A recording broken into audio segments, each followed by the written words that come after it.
All right, in section 4.3, our goal is to solve quadratic equations, but we're going to focus on numerical and graphical methods.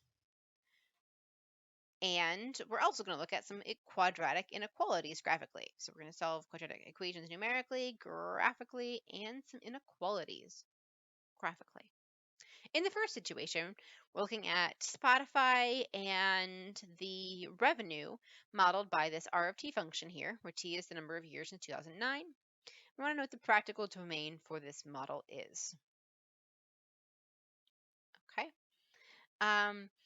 Well, without graphing, I can see that they tell me in the original case that this function can be used to modify Spotify's revenue from 2009 through 2016.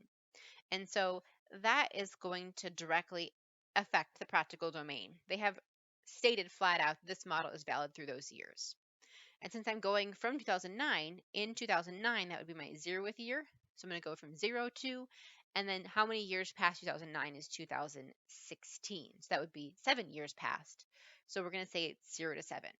So we're not looking at the graph to determine the practical domain, which sometimes we do, like we did in the case of the ball dropping to the ground. But in this case, they're actually able to tell us that this function is a valid model on these specific years.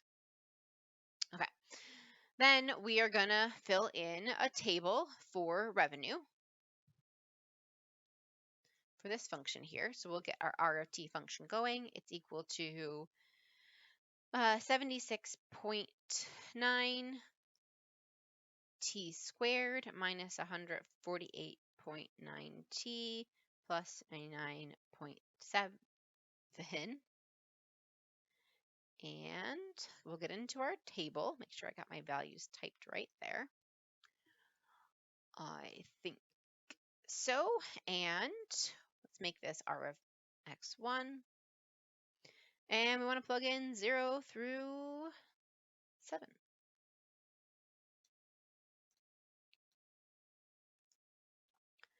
All right, so I got my values written down there. I'm going to zoom on this data to see a picture of our model. Come on.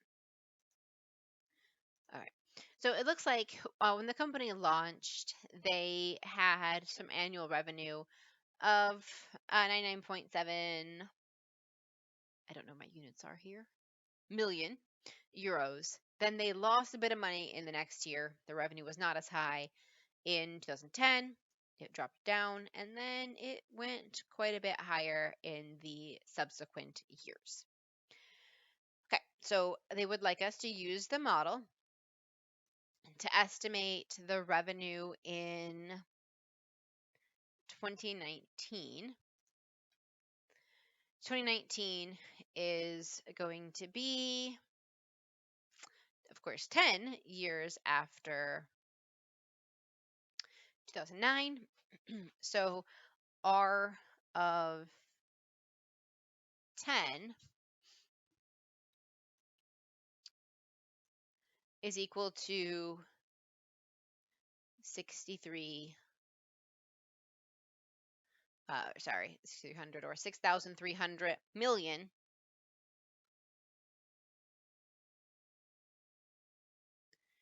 euros.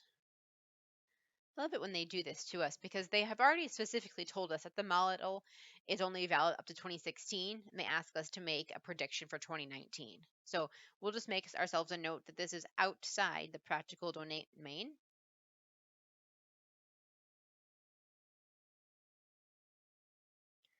And so we're going to question the validity of that prediction based on that fact. They told us in the beginning that the model is only valid between those years. And so we are going to throw out that result as being suspicious. It's suspect. It's not in the practical domain. But they asked us to make the prediction anyway, so we can do so. All right, so we are going to determine when the revenue will first reach 10 billion euros. The units on this are supposed to be in million. So 10 billion is the same thing as 10,000 million. So we have to convert 10 billion into, just add 3 zeros to the end of it, 10,000 million. So we're going to graph y equals 10,000 onto our function and look for our intersection point.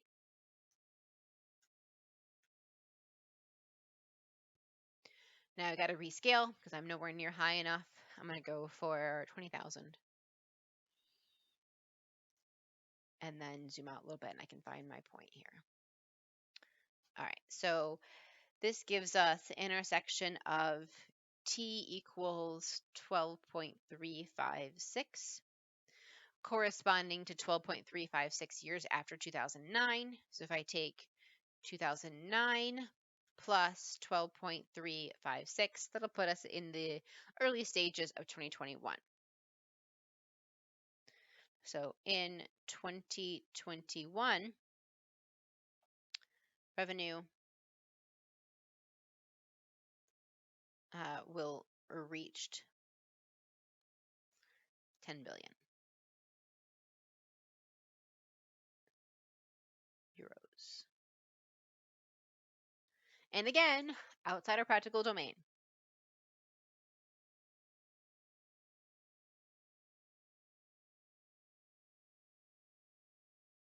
So even though I can make the prediction, we question its validity because it's not inside the practical domain that we've been given for this function. Okay, so the equation in problem 5 is a quadratic equation because it involves a polynomial expression. Oh, did they not want us to solve it? Dang it. They already did. Okay. No one didn't have enough space. They wanted me to do the solving part over on number 6. What they wanted us to do for number 5 was to write the equation that we would use if we were to do the by hand stuff, which we did not. So we would write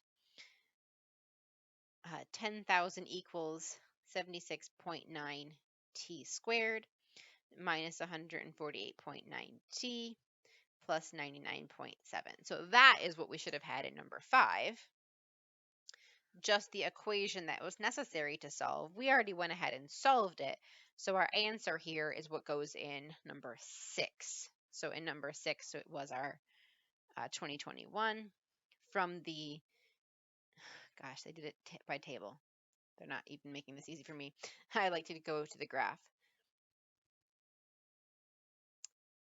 They're doing this graphically in number 7, maybe? Oh my God, so many different ways to do this. That's what they're doing it graphically. By table, all right, by table. We don't use tables very often because they are not great. Okay, so I can see somewhere between 12 and 13, we must have hit it. So by table, I would say t is between 12 and 13. And so I would put myself somewhere in the 12th year.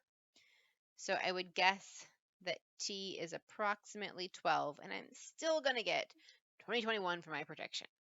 Okay, but I can't get any more precision behind the table. I could maybe try like 12.5 just to see if I'm halfway or not. I'm like, I don't have to be halfway, so I'm not going to run a 13. I can get to that from the table.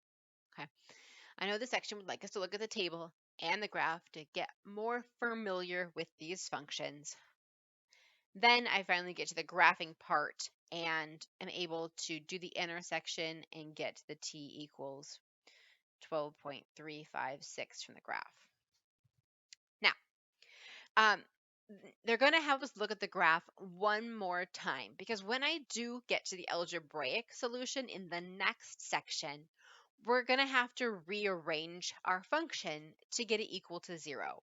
So note if we have this equation that was equal to 10,000, yep, that we had for number 5, and if we subtract the 10,000 from both sides, we will get, if we take the 99.7 and we subtract the 10,000, that is exactly where this 9,900.3 comes from, this negative 9,900.3, and we would be equal to 0. So what we want to do next is solve this new equation and make sure that it gives us the same solution so that we can verify graphically that we haven't done anything to change the answer. So we have definitely a different picture. But now I'm looking at not where it's equal to 10,000, I'm looking at where it's equal to 0. And where it's equal to 0 is going to be at 12.356, which is the same answer we got before for where those two lines crossed. So the answer to where this line equals 0 is at 12.356, 0. So at least graphically right now, we're seeing that we're able to get the same answer from the original equation intersecting with 10,000 and the new equation that results from getting the original equal to 0, same answer. This is helping us to support that I can do this step of subtracting the number over when I get to the by hand solutions in the next section where it will become necessary. One of the next sections anyway. I'm not sure if it's the next one or the one after, but it's coming up. All right.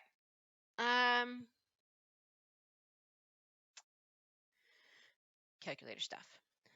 Okay, so I don't need this calculator stuff because I can poke on where it's equal to 0. I don't have to worry about any other way to find out where it's equal to 0.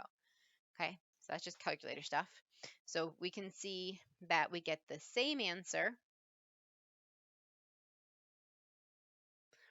of t equals 12.356. Okay. Describe the two ways to solve this equation using a graphing approach. Okay, so new equation now. One of the ways I can graph it is graph y equals 2x squared minus 4x plus 3 and graph y equals 2 and intersect.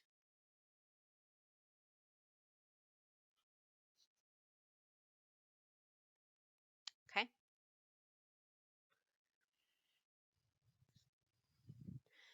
The other way is I can subtract 2 from both sides,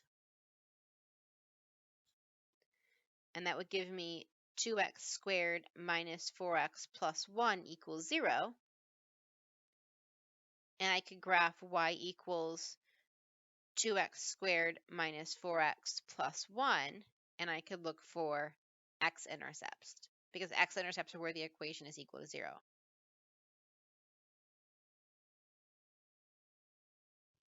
Okay.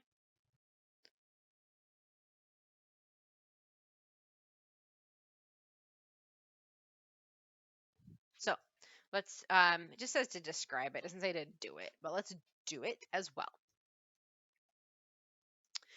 We just want to see that we get the same thing. So the first way would be y equals 2x squared minus 4x plus 3, and y equals 2.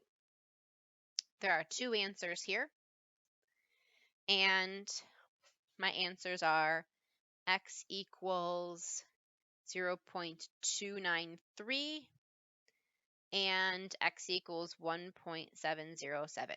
So those are the two answers that I am going to get from intersecting those two equations. The other way, if I subtract the 2 off from both sides, I'd be graphing y equals 2x squared minus 4x plus 1. And I would be looking for the x-intercepts in this case. And they are x equals 0.293 and x equals 1.707. So as you can see, since these are supposed to be two methods for finding the same answers, I am getting the same things. They're both a graphical method, but I'm using the original left side, right side, and looking for an intersection, or I'm getting equal to 0 and looking for x-intercepts.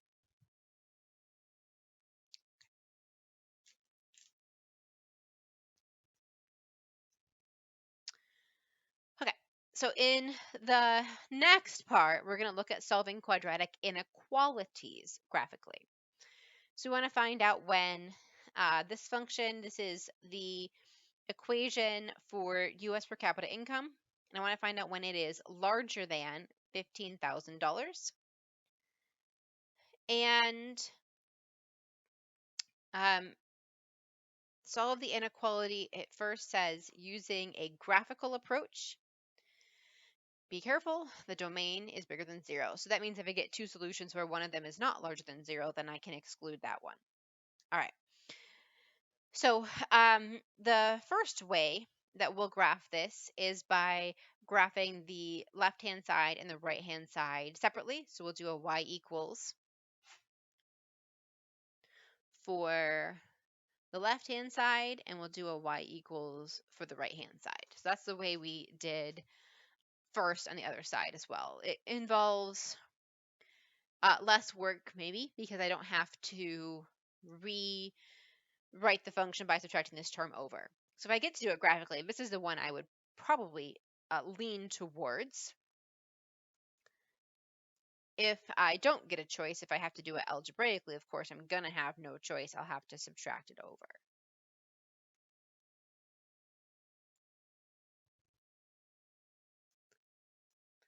And I need to be equal to 15,000.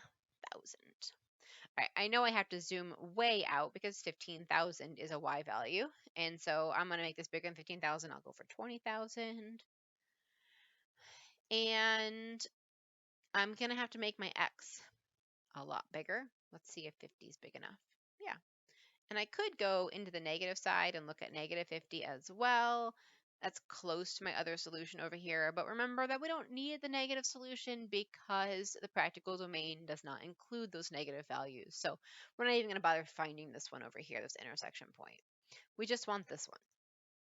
Okay, so first of all, our t value from this graph is equal to 25.73. But I don't want to know what t is equal to because that would be for an equation where I was equal to 15,000. I want to know if the t needs to be larger or smaller than 25.73. So I want the function, this line, to be larger than, higher than the horizontal. And is it larger before or is it larger after? So it is larger, higher, after. So I know that my inequality needs to be t is greater than 25.73 in this case. Okay. So I can look at the graph and that can help me determine which side I want to be on this as well. Okay. If I type in the original with the inequality, it will, I might have to put in x's. It doesn't like t. I won't say it'll shade, but I might have to put in x's instead of t's. It'll shade the side for me, and it's shading the side towards the greater than stuff. So that can help you if you are unsure if you want to be less than or greater than, although I think it's easier to not graph the original with the shading.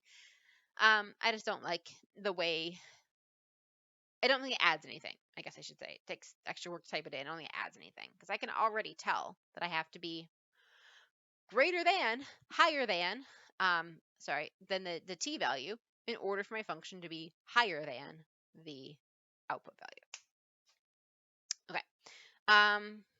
So then we're going to translate for the next part.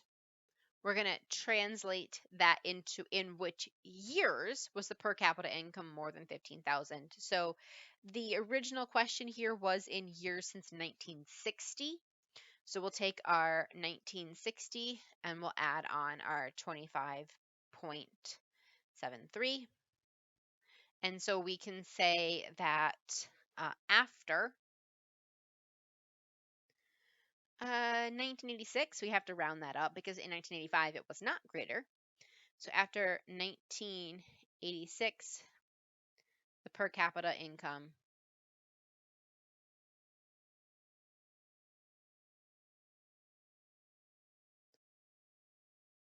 was more than decimals out of my way here.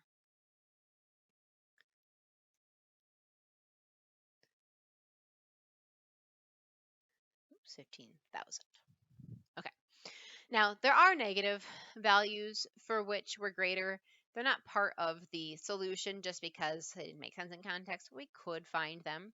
So if I look over here, the other half of the solution, if I was in a case where both did make sense, I would have said that t is greater than 25.73. Or now here, if I want my function to be higher, my t values need to be greater or less. They need to be less. They need to be smaller than 51. So this would be t values less than negative 51.019 to be on the left side and the less side.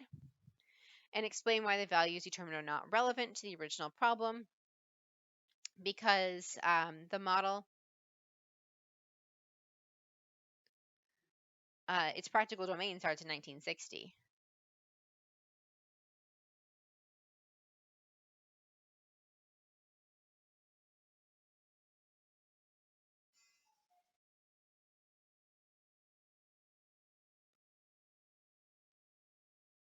So the negative values just didn't make sense in context because of that. Okay, so we will, I think this is the last one down here. Yep. We will solve this equation using a graphical approach.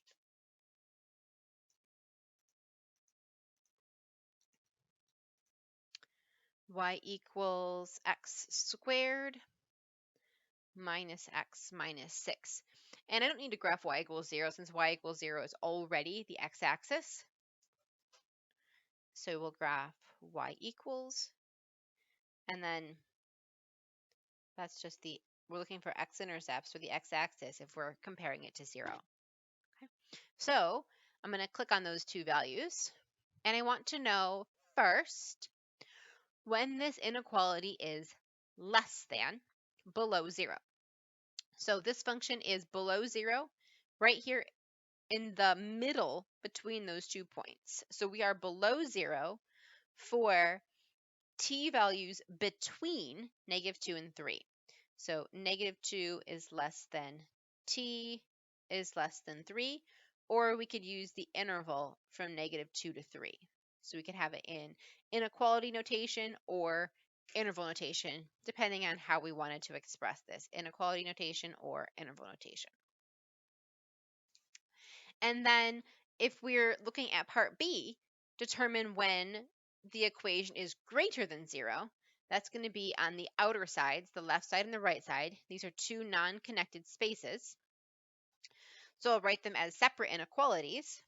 I'll write the first one as t is less than -2, or t is larger than 3. And if I wanted those they're in inequality form right now. If you want them in interval form, the interval for the first one would be from -infinity up to -2, or from 3 up to infinity. So I can express that I can express them, again, there's two parts to each of them, but I can express them in inequality form or interval form.